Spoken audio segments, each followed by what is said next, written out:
Hello. Hello. Okay. What have you been up to today? She wants out. Not our cat, by the way, just to be clear. This is my mother's cat called Jade. Welcome to another episode, Fireside with Sailing with Rose. Hello, everybody. Welcome to this week's episode From London. with both of us. Both of us, yes. We're both here. One of our patrons said to me, can we get some proof of life for Terysa? That looks a lot like a sock puppet with eyes.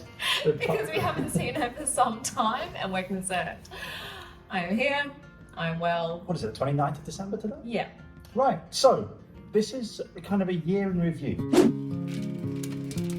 December 2021, this time last year. Where were we, Terysa? We were in Australia. We had just finished having a lovely Christmas with my family and we were preparing for the unknown. And when we were looking forward to 2022, I thought, not long now before I'm on my boat. This time next year, Rodney. So we Didn't quite work out like that. on the 15th of January, we ended up in Vietnam. So the 15th of January 2021, and therefore we are almost 1 year. I've been in Vietnam almost one whole year.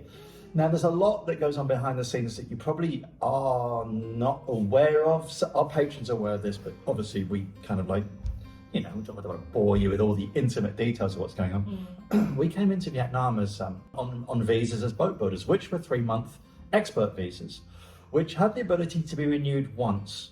So that would give us 6 months in Vietnam. And at the time, genuinely, we thought, actually, that will be more than enough. Yeah, and in April, we took the decision to leave Vietnam for a short time, thinking that by the time we got back to Vietnam, a few weeks later, we would be getting pretty close to getting our boat. So we came back to the UK for some family reasons and life admin reasons. And then it kind of started to become evident that maybe we'd be in Vietnam longer than we had anticipated. And at that point, and this is where I wanted to give you guys an explanation, at that point, Nick and I said, well, we don't both need to be in Vietnam. Nick can be there doing the filming. He loves being in Vietnam. He's learning Vietnamese. He's amazing at speaking Vietnamese now. Cái ăn ở nhà của sếp anh phải tại chung cư. He was getting into volunteering, which is something that we'll talk fill about you that, in yeah. on in a minute. And there were lots of reasons why Nick wanted to be in Vietnam, but I was quite happy spending time with my family, which I haven't had a chance to do for some time, since I moved to London, as a 23-year-old, and that was quite some time ago. So I said, okay, Nick, you go off to Vietnam, you film, and you send me the footage and I'll edit. And we thought that would be like a few months, 2 months, 3 months tops, no problem. But it's kind of stretched on. Yeah, stretched out a bit. But Yeah. look, we're very sanguine about this. We're sailors, and as sailors, you have to just roll with things. Yeah. So, Sure do. so that took us to about April. Now, coincidentally, around then, or just before then, Terysa caught COVID. So after 2 years of avoiding COVID, I finally succumbed. What happened? I went out for dinner. I literally thought, well, she's isolating, I'm negative. I will head out and have dinner on my own. Ordered chicken, broke my front tooth on a chicken bone, and then had to go to a dentist. And through a series of extraordinary events, ended up thinking, you know what, well, while I'm here, I am a dentist, why don't I just try and give back to this? That's not Christmas, it's a cat. It sounds like sleigh bells. It's actually the cat with a flea. You just scratch your thing. I get rid of that cat because she's No, she did not in a permanent sense. not Just, whacking it. this is more temporarily. Look, you're allowed the cat ringing its own bell, allowed a festive flair to what we're trying to do. So basically, I re-registered as a dentist. I found a really, really good dental practice that are very keen on giving back, and there are no foreign dentists volunteering in Vietnam at the moment because of COVID. So I kind of got back on the horse and started volunteering as a dentist. That was not part of your plan at No, all. not at all. Listen, I walked out of dentistry in 2014 and I'm like, that's it, I'm never going back. But having been so enamored with Vietnam and literally wanting to be there and finding just this love of helping people with nothing to try and just get some dental health, I kind of got back into that, and that's formed such a huge part of my life. Xin chào các bạn.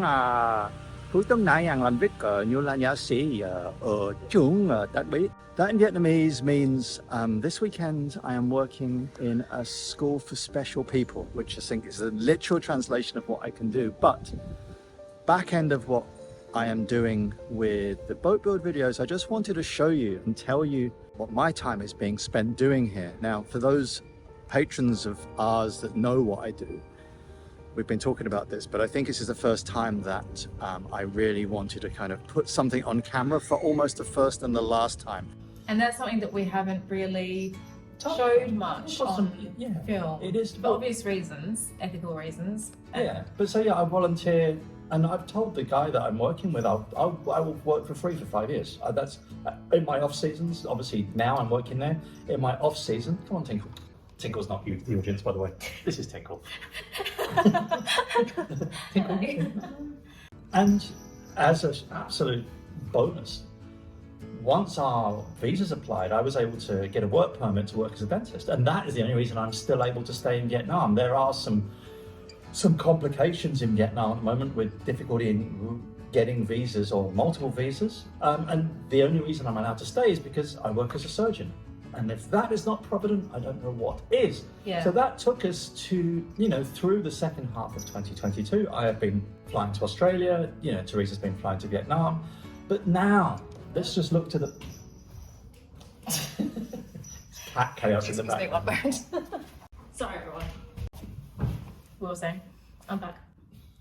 So now we are December 29. The year has passed. It is not the year we expected. It has been a difficult but brilliant year. And I wouldn't have done it any differently. I love Vietnam. I love the fact that I can speak Vietnamese. I love the fact that I'm giving back to this community.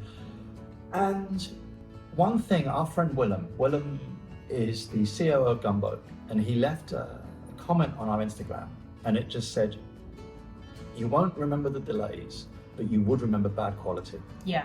And that to me is like, stamp that on everything.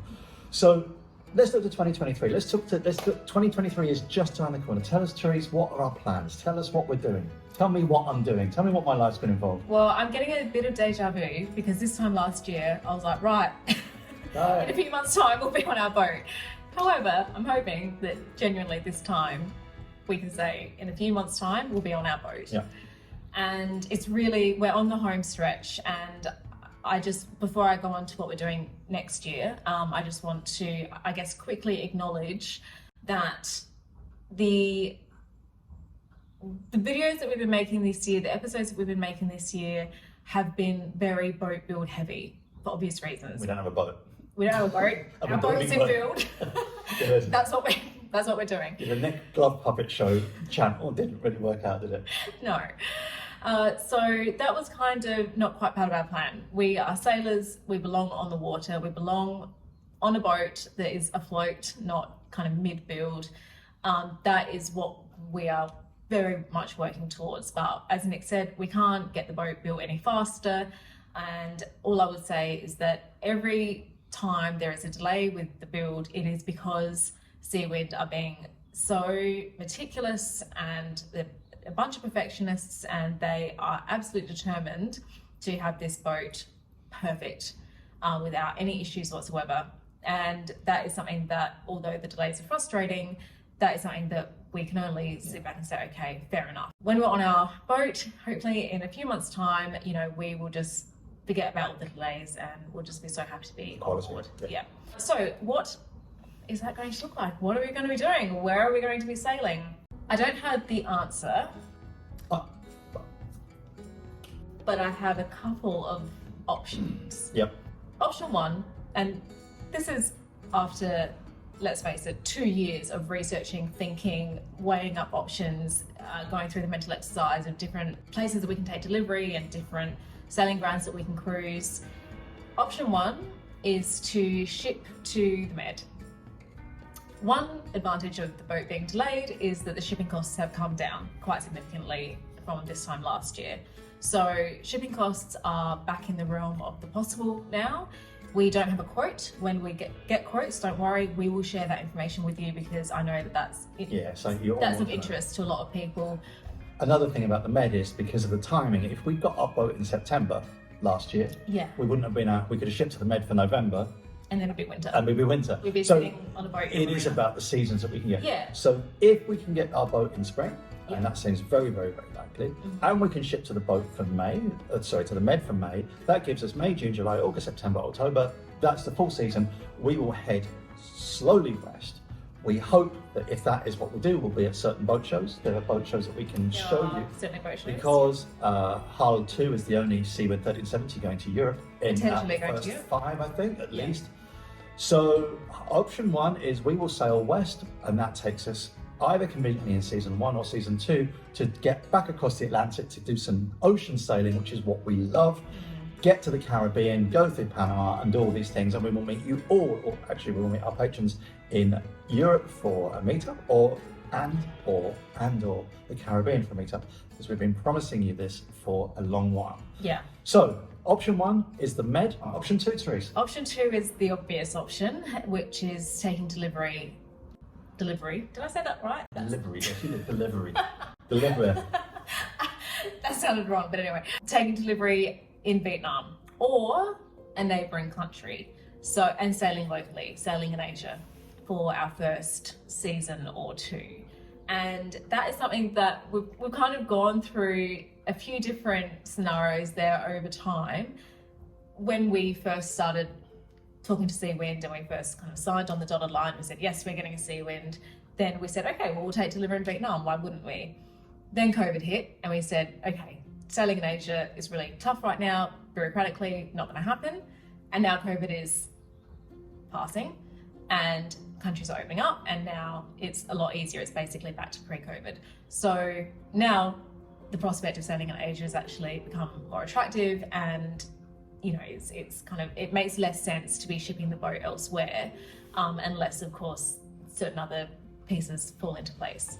So Asia is definitely option 2 of 2. It's a great option. It means that we can save on shipping costs, of course. That's a big advantage. And also it means that we can get on board more quickly. Not having to ship the boat means that we'll save that time, and we'll be able to get on board, get sailing, kind of start cruising sooner rather than later. Yeah. One thought that's always in our mind when it comes to taking delivery in Vietnam or a neighbouring country is that what happens after that? We want to cross oceans, we want to go on adventures, we want to do some really exciting things with this boat. That's what it's built for. We don't want to spend the next 5 years floating around Thailand, as lovely as that would be. So what next? What comes after that? The Indian Ocean obviously is where you go after Asia, because that's where the prevailing winds take you. But there are no easy options when it comes to the Indian Ocean. And that is probably a whole separate episode that we will go into at a later point in time if this becomes something that we have to deal with. Yeah. So that We've got to get our seasons right, and so that would mean at least a year in Asia. we'd have to, yes, we spend at least a year in Asia, which would be great. We'd get a chance to shake the boat down. Another advantage to taking delivery locally is that if we're kind of within easy reach of the factory, or at least someone flying out to us, if there's any issues, then they can be resolved really quickly. Lots of things to think about, but there are 2 options, Europe or Asia. And frankly, while we're on that topic, please comment down below. Let us know what you would like. I mean, I think it's become fairly clear over the last 12 months that we make the content that we want to make. We do things that we're interested in. It's not always what everyone else is interested in. We accept that. And when it comes to our sailing plans, we will do what frankly suits us. We're not Elon. We're not Elon making decisions based on a poll. We're not doing it with a poll. But yeah, I'd be interested to hear what you guys think, because I always want to hear your feedback. So Europe or Asia, let us know what you would like us to. And by the way, we will be doing meetups in wherever we are. So even if we're in Asia, if we're in Thailand or Singapore or somewhere, we will be offering meetups. So for our patrons. Yes, yeah. So let us know what you think. Asia or Europe, we are 50-50. Namoi, namoi. Namoi, namoi, as they say in Vietnam. But that is season 7 of Sailing with Rose. Q1, Q2 2023, and Q1 2023 starts in 3 days. Yeah. So that, everybody, is what we have to tell you. So she is not in a box. She is not a cardboard cutout, and she is not yet a glove puppet with 2 little buttons for eyes. But this could be, what do they call it? I'm not very tech savvy, when they like pretend to be like someone. A deep fake. A deep fake, that's one. I could be a deep fake right now. She's been on the Christmas crack pipe. All right, listen. I think that's fair. That's a fair end to an episode. Listen, I hope you enjoyed that. We will be back next week with more boat building, and then we'll be sailing. Promise. Okay, so listen, give us a like, give us a thumbs up, and Happy New Year, everybody.